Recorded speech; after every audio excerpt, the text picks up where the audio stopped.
Hello students, आज हम लोग पढ़ेंगे कक्षा 9वीं विषय विज्ञान का अध्याय 8 रासायनिक आबंधन पार्ट 1 है, जिसमें हम लोग अध्याय के बीच बीच में जो प्रश्न दिया रहता है उसको देखेंगे।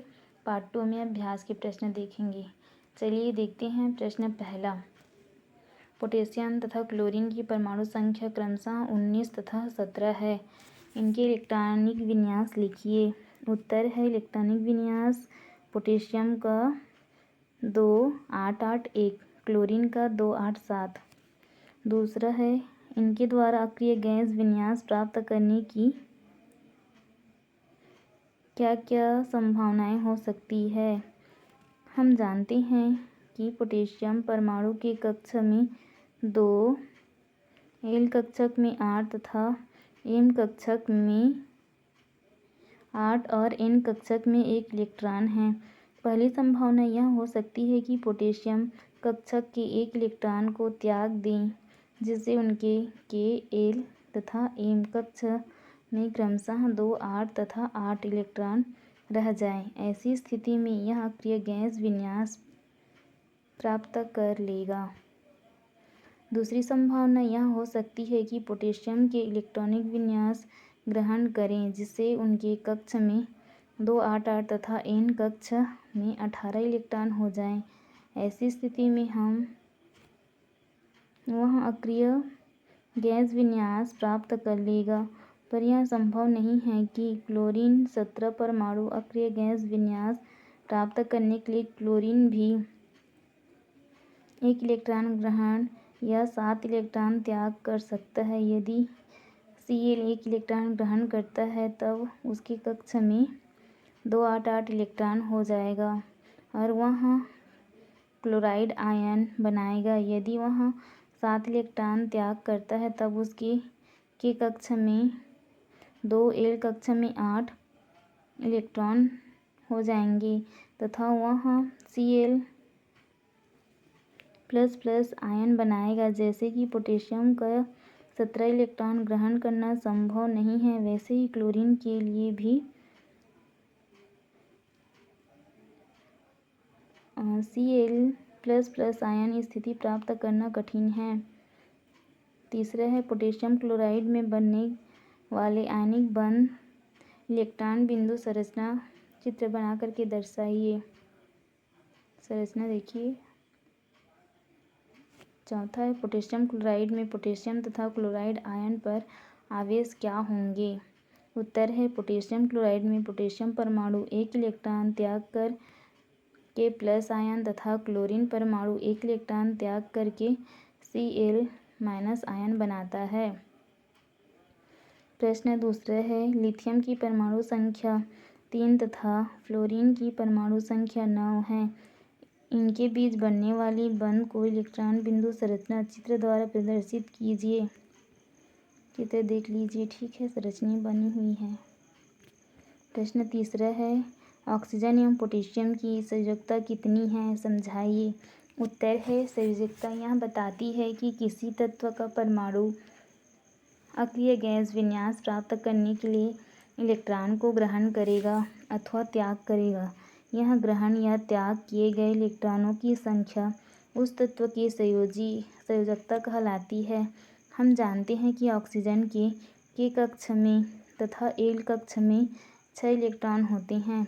ऑक्सीजन को अक्रिय गैस विन्यास प्राप्त करने के लिए 2 इलेक्ट्रॉनों की आवश्यकता होती है, अर्थात 2 इलेक्ट्रॉन ग्रहण करते हैं, और पोटेशियम के कक्ष में 2 तथा एल कक्ष में 8 और एम कक्ष में 8। बाह्यतम कक्ष एन में 1 इलेक्ट्रॉन होता है। पोटेशियम की अक्रिय गैस विन्यास प्राप्त करने के लिए 1 इलेक्ट्रॉन का त्याग करना होता है।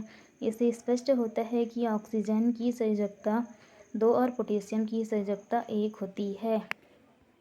प्रश्न चौथा है, एक तत्व के एम कक्ष में इलेक्ट्रॉनों की संख्या 7 तथा उसकी संयोजकता 1 है, तो उससे बनने वाली आयन का इलेक्ट्रॉनिक विन्यास क्या होगा।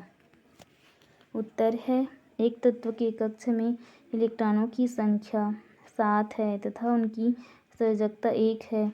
इससे बनने वाली आयन का इलेक्ट्रॉनिक विन्यास इस प्रकार है: 2, 8, 7। अगला प्रश्न है, एथेन की इलेक्ट्रॉन बिंदु संरचना बनाइए। देखिए संरचना बनी हुई है, देख लीजिए। दूसरा है, ऐसे अणु की इलेक्ट्रॉन बिंदु संरचना बनाइए जिसमें द्विबंध पाया जाता है।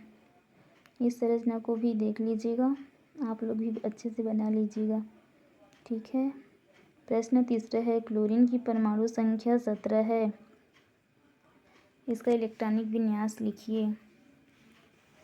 इलेक्ट्रॉनिक विन्यास 287। दूसरा है, इलेक्ट्रॉन बिंदु संरचना द्वारा क्लोरीन अणु का बनना समझाइए। उत्तर है, हमें ज्ञात है कि क्लोरीन परमाणु को अष्टक पूरा करने के लिए एक इलेक्ट्रॉन की आवश्यकता होती है। यह प्रत्येक क्लोरीन परमाणु अपने एक इलेक्ट्रॉन का साझा दूसरे क्लोरीन परमाणु से करता है। क्लोरीन परमाणु अक्रिय गैस विन्यास 1, 2, 8 और 288 प्राप्त करते हैं। साझे के इलेक्ट्रॉन पर दोनों परमाणु का समान अधिकार होता है, अर्थात साझे के इलेक्ट्रॉन की गणना दोनों परमाणु के अष्टक में की जाती है। दो इलेक्ट्रॉन का साझा करके अपना अष्टक पूरा कर रहे हैं। अगला प्रश्न है, आणिक, यौगिक एवं सहसंयोजक यौगिक में अंतर लिखिए। उत्तर है, परमाणु द्वारा संयोजी कक्ष से इलेक्ट्रॉन के त्यागे जाने अथवा ग्रहण किए जाने से आणिक बंध तथा इलेक्ट्रॉनों के साझा करने पर सहसंयोजिक बंध बनते हैं। वे यौगिक जिसमें आणिक बंध पाया जाता है आणिक यौगिक या वैद्युत संयोजिक यौगिक कहलाते हैं। आणिक यौगिक या वैद्युत संयोजिक यौगिक कहते हैं। तथा आणिक जिसमें सहसंयोजक बंध पाया जाता है वे सहसंयोजिक यौगिक कहलाते हैं। दूसरा है, आणिक यौगिक के गलनांक एवं क्वथनांक उच्च होते हैं, क्यों, समझाइए। उत्तर है, आणिक यौगिकों के गलनांक एवं क्वथनांक उच्च होते हैं क्योंकि इसमें विपरीत आयन आपस में प्रबल वैद्युत आकर्षण बल द्वारा बंधे होते हैं। प्रबल आकर्षण बल से बने बंध को तोड़ने के लिए अधिक ऊर्जा की आवश्यकता होती है। ठीक है, अभ्यास के प्रश्न पार्ट 2 में देखेंगे। Thank you for watching. मिलते हैं अगले वीडियो में।